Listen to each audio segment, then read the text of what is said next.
order. JTCC, November 29, 2012. If you could take the roll call, please, Linda. Jeff Nelson. Present. Commissioner Kierzinski. Here. Commissioner Plummer. Here. Commissioner Mahoney. Commissioner Snyder. Commissioner Wilkins. Here. Ken Kraus. Julia Rock. Here. DJ Wilson. Here. Nancy Hunter. John Warner. Gotta stand. Attorney Moore. Here.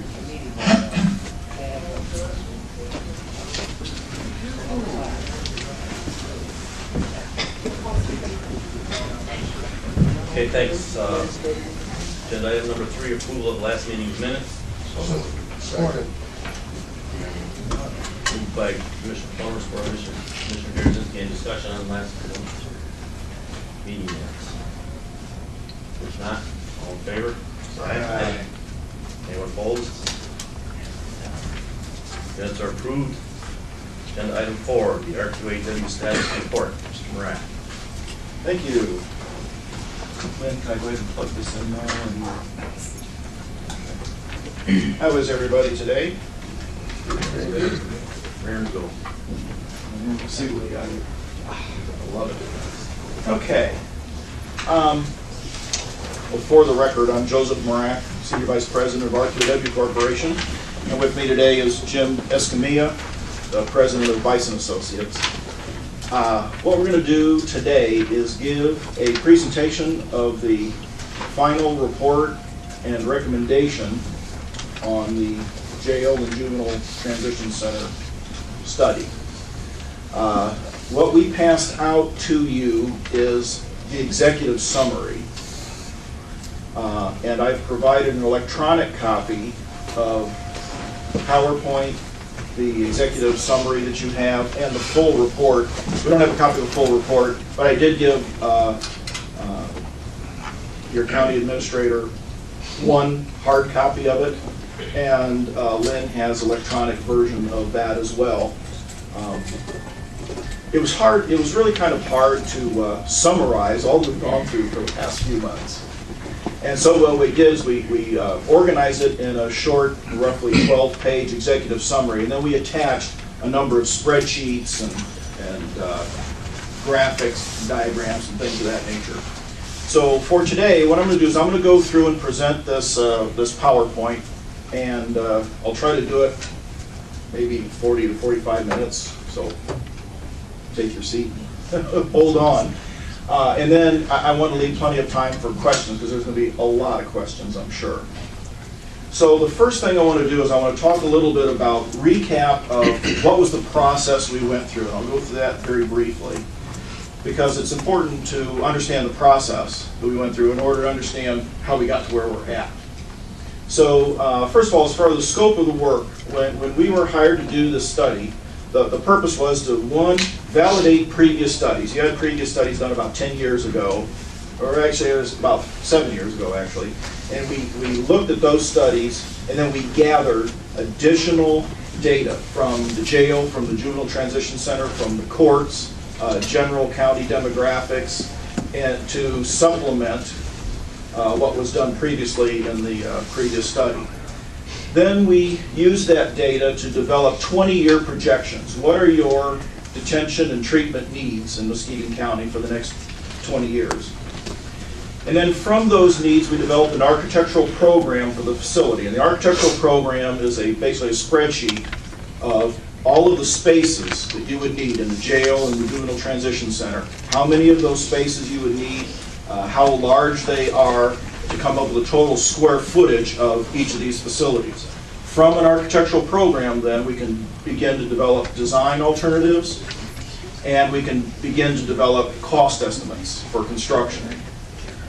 And then, originally, we were asked to consider 3 different approaches to this potential project.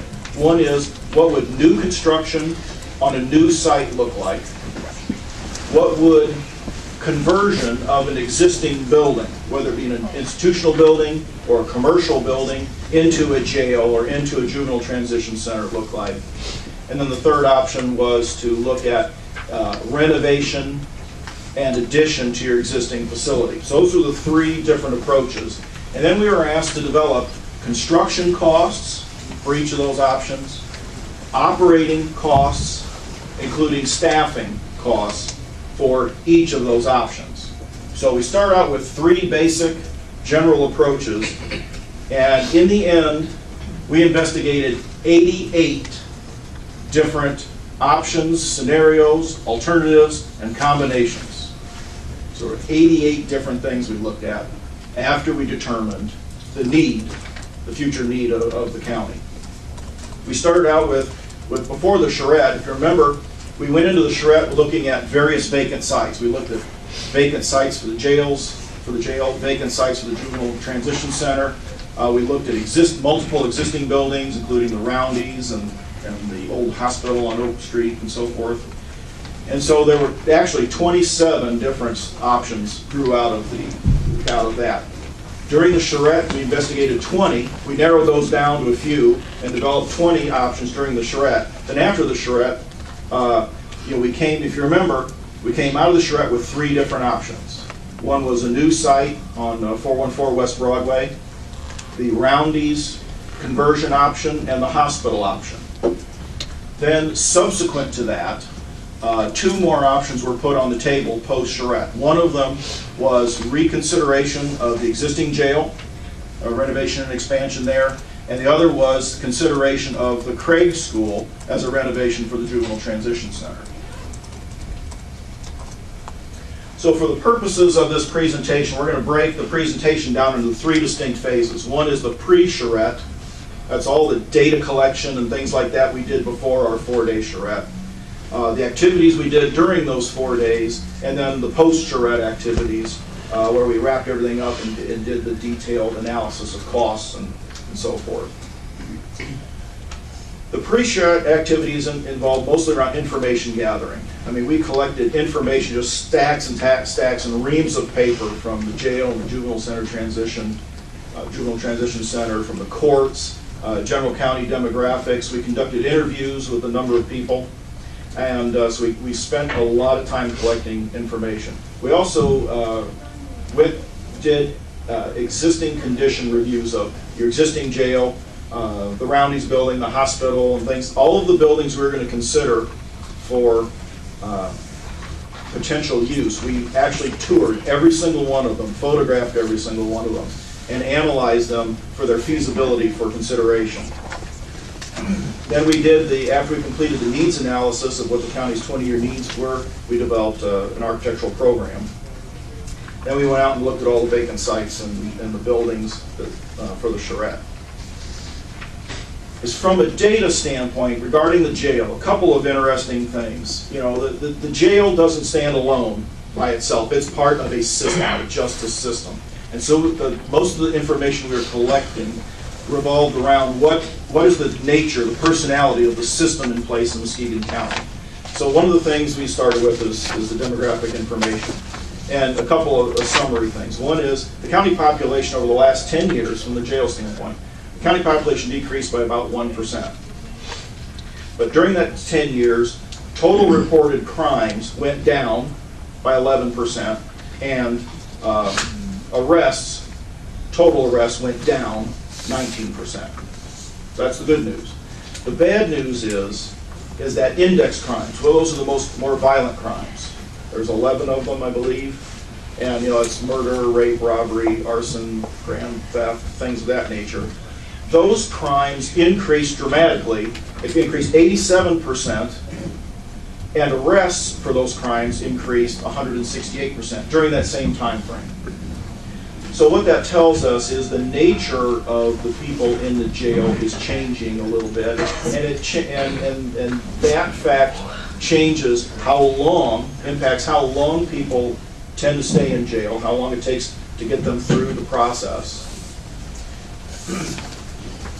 Similarly, circuit court and district court cases decreased by 30 and 32%. During that 10-year period, the jail population pretty much flatlined. It was pretty consistent throughout. And that was because there's been no room at the inn for a long time.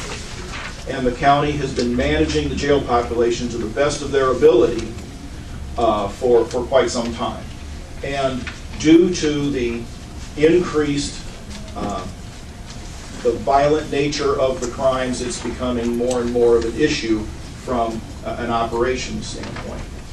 So the average daily population of the jail averaged about 403 over that 10-year period, but the capacity is 370. So you're over capacity on a constant basis.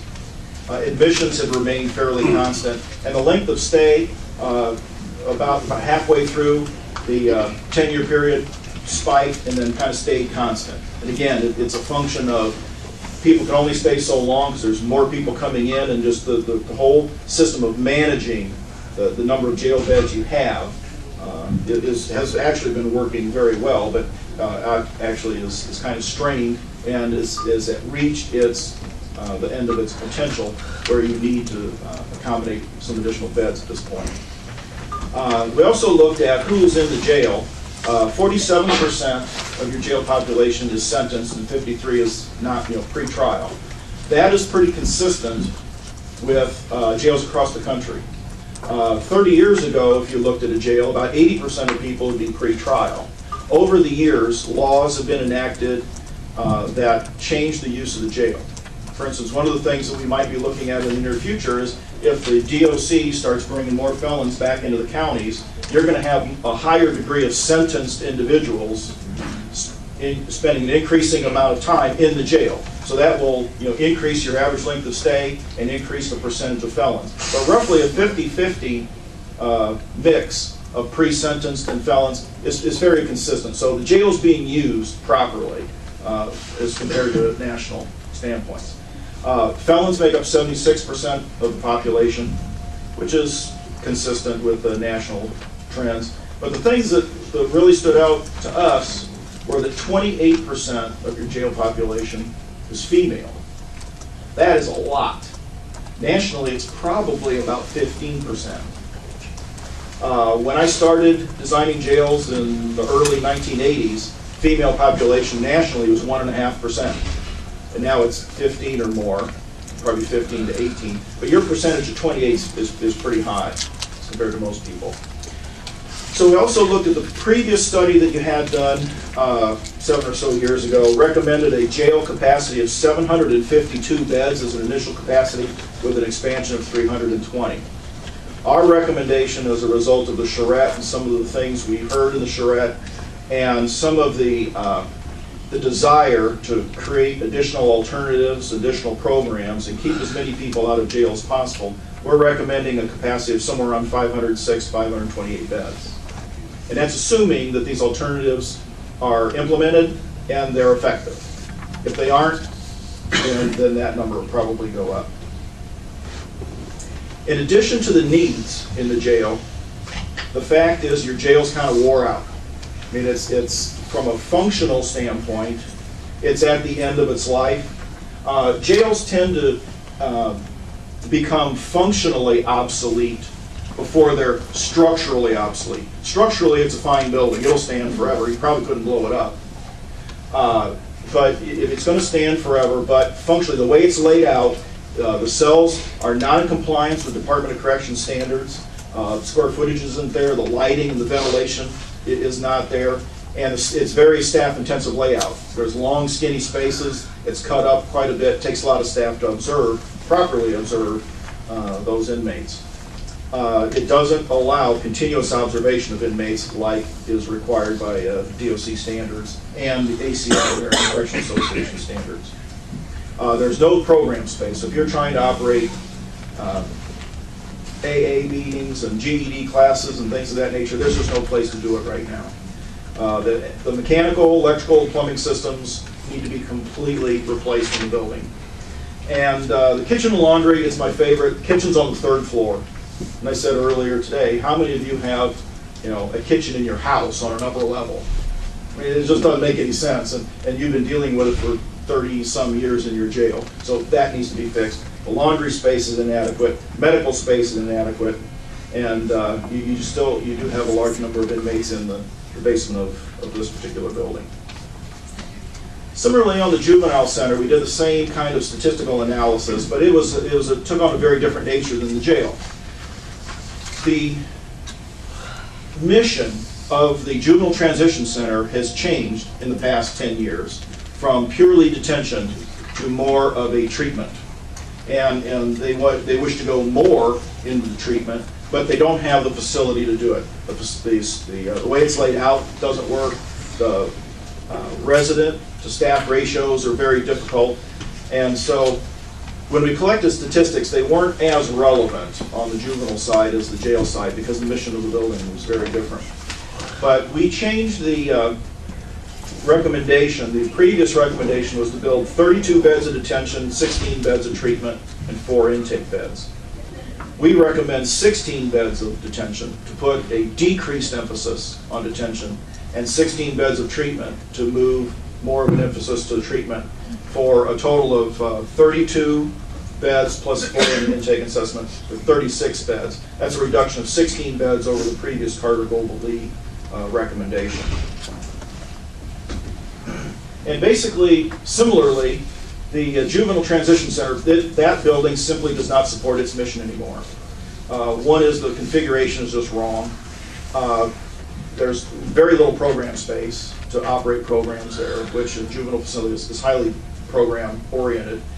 Then the biggest problem is it's just so far away from the services. There are approximately 70 agencies that provide services to the Juvenile Transition Center, and most of them are located in downtown Muskegon, and your facility is 12 miles north. This is very difficult to get the services there, provide the services, and make it efficient.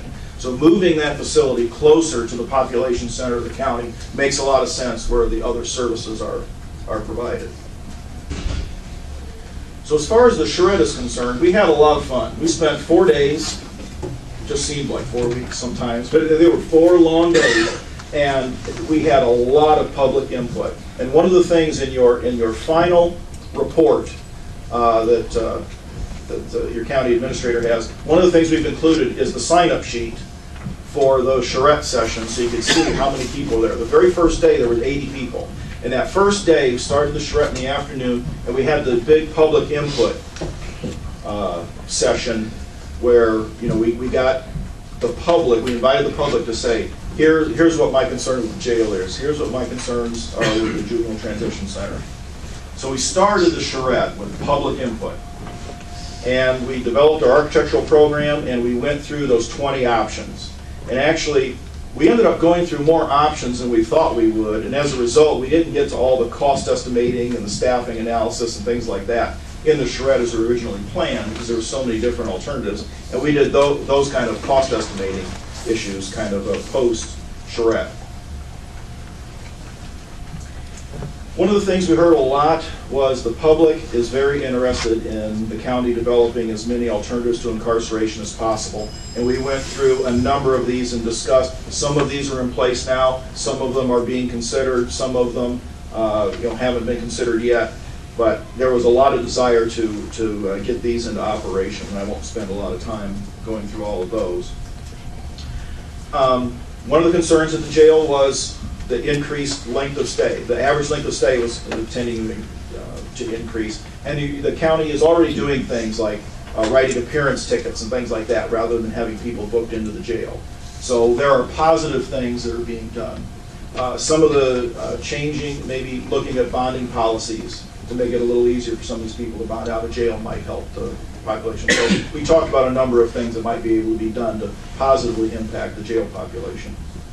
And then 2 things that we wanted to look at is, the Department of Corrections changing policies to back more people up in the county jail, because it's cheaper to house them in the county jail than in the state prison. And the PREA, its impact on how you operate the facility, the supervision, some of your policies and procedures and operations are very, very difficult, very intensive in your existing building. A new building will be much easier to accommodate those changes. I think in the end there was a general consensus that the county needs a new jail. Most of the discussion was how big should it be.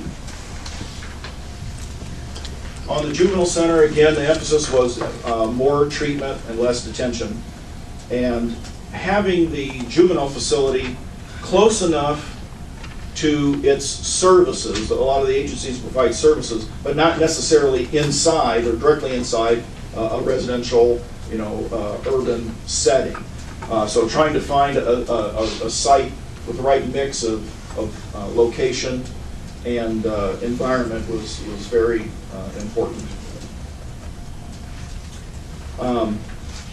Again, with treatment, juvenile diversion programs were key.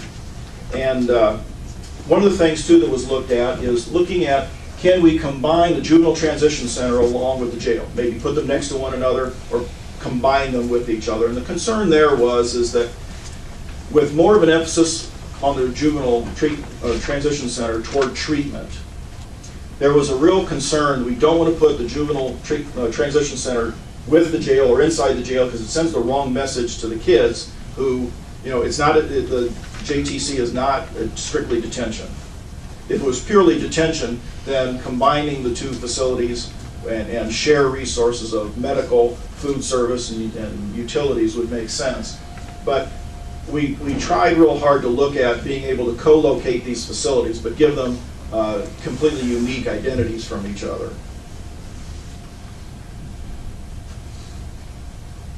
We developed the architectural program, as I mentioned previously. We looked and again, this is a list of spaces. This is before any design is started. So when we give a number, we looked at roughly 155,000 square feet for jail. That is roughly 4 times the size of your existing building, existing jail building. And that number will vary a little bit when you get into the various options and various designs. And then for the juvenile facility, we're looking at slightly under 40,000 square feet for the detention, 16 beds of detention, and 16 beds of treatment as well. And both of those square footage numbers are under the feasibility study that was done by Carter Vogel Lee about 7 years ago. Then we looked at the advantages of combining these facilities. You could save approximately 4,000 square feet by combining the two facilities, which is not really a significant amount. But operationally, like if we share a kitchen, for instance, from an operation standpoint, that got kind of difficult because the dietary needs of the kids are very different than the dietary needs of the adults. So right now the kitchens are separate, and it probably makes sense to keep them separate because of the different needs between the two types of populations. So during the charrette, we looked at 20 different scenarios. We looked at new construction on new site at the business park in the north side of Muskegon County, some vacant property on Apple Avenue and 414 West Broadway. We looked at conversion of 3 buildings, Laketon Avenue, the Roundy's building, and the hospital on Oak Avenue for both the jail and the juvenile facility. And we looked at the McLaughlin School for the juvenile only. That option didn't last long, by the way, if you remember. It proved to be a very unpopular scenario. Then we looked at additions and renovations to the jail. One of the things that we did during the charrette, the option we looked at for adding on to the jail, we were going to add on to the jail to the north, crossing Walton, closing Walton, which would have required some land acquisition, maybe some relocation of businesses and so forth. Later, when we reconsidered put the existing jail back on the table again, we looked at the addition going to the east, into closing Pine Street and into the parking lot that you already own. The advantages of that was we don't have land acquisition, we don't have to do anything like the potential of condemnation or anything of that nature. We're going to stay on land that you already have, and it reduced the cost significantly and reduce the time it would take to do the project because of the lack of needing land acquisition. Then at the end of that, we narrowed the scenarios down to 3, which we again expanded to 5 when we added the Craig School and put the existing jail back on the table. Those options expanded to 11. Then we began to, once we got those options done, we looked at construction costs, project costs, which include things like land acquisition and your soft costs, design fees, and things of that nature. And structured construction costs, project costs, staffing, and operational costs for every single one of those options, and we put them all in a giant spreadsheet. And so we could do a comparison of then, okay, in the real world, perfect world here, what are these alternatives and how do they compare to each other? What can we afford to build, what can we afford to operate, and how does one compare against the other? At the same time, especially when we put the existing jail back on the table again, there were a lot of questions saying, well, you know, how many other counties are building their jails away from the courthouse? That became a big question. And so the committee put that on the table, and then we went into this comparative county analysis. There's a comparison of 11 counties that have similar populations than Muskegon County as far as size. I think the smallest county there is Allegan, and I think Saginaw, no, Kalamazoo is the biggest one. So we took a look at 11 counties and we said, okay, what's your population? What is the size of your jail? How many occupants do you have in the jail?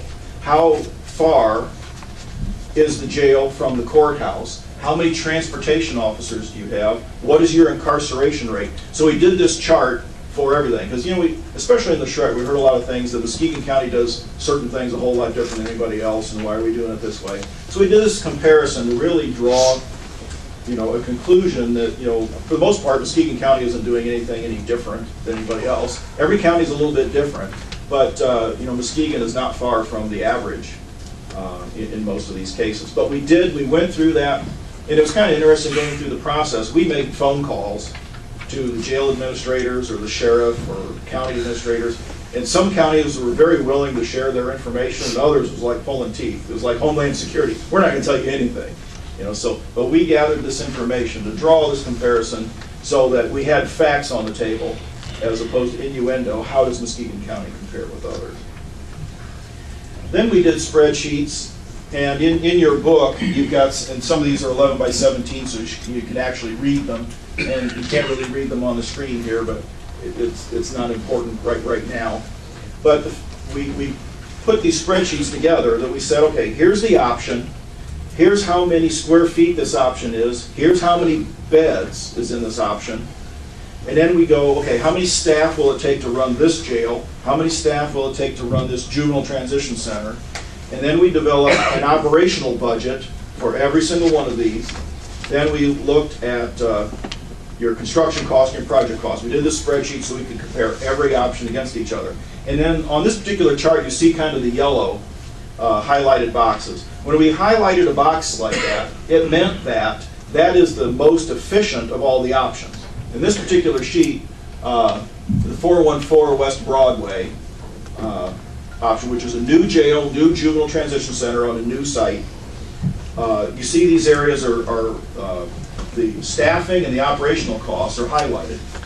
This meant that the new construction, all new construction, proved to be the most staff efficient and the least cost to operate. So that's good news. The bad news is, because it's all new construction, it costs a lot more to build. And so then we're going through this balancing act now. Okay, well, how do we balance out the cost of construction, meaning we have to maybe borrow some money and build this thing, versus our operational costs that go on forever? And we're doing this balancing act. So we developed all of these numbers so we could analyze this. Then it got into an issue of, it's a combination. You know, you have lower operating costs over here and lower construction costs over here. And as it turns out, and this is the part of the meeting where I fall on my sword, as it turns out, the most financially feasible option for you is to renovate and expand your existing jail. And if you remember, I stood up here probably at least 3 times and said it was probably a pretty lousy idea. But it proved to be the best option for a couple of reasons. And so in the analysis of all these things, that was the general direction for the jail. And the general direction for the Juvenile Transition Center was to renovate Craig School and renovate the existing building for its shared support services, and then add a detention housing pod onto one end of the school and a treatment facility housing pod on the other end of the school.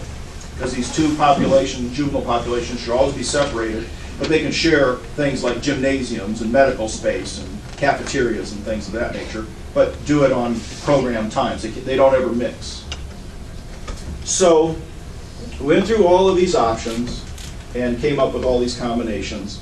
And then we sat down with county administration and explained all this. And county administration asked us this question: can we do any of these projects without a millage? And with that question, we went back to the existing building, existing jail, renovation expansion, and Craig School proved to be the most feasible. We went back and studied those options even further. So the recommendation basically that we have here today is what we call existing jail option 1D, site option B. We can call it option 88 for the purposes. Eric, you can put option 88 in the newspaper. We'll do that. This is what this facility, what this plan looks like. And again, one thing I want to say is a couple of things at this point. Number one, I think this process that we've gone through, I don't think anybody can stand up and say, you didn't listen to us. Because I think this project has pretty much gone full circle as to we're ending up in a place we didn't think we'd be. And the existing jail option was taken off the table and put back on the table by request of the judiciary. And we came up with something that is flexible. So what we've done in this option is we have this particular option that we've tweaked a little bit and created what we call a base bid and some alternates. Now, recognizing that the county has the ability to do a bond issue without a millage increase,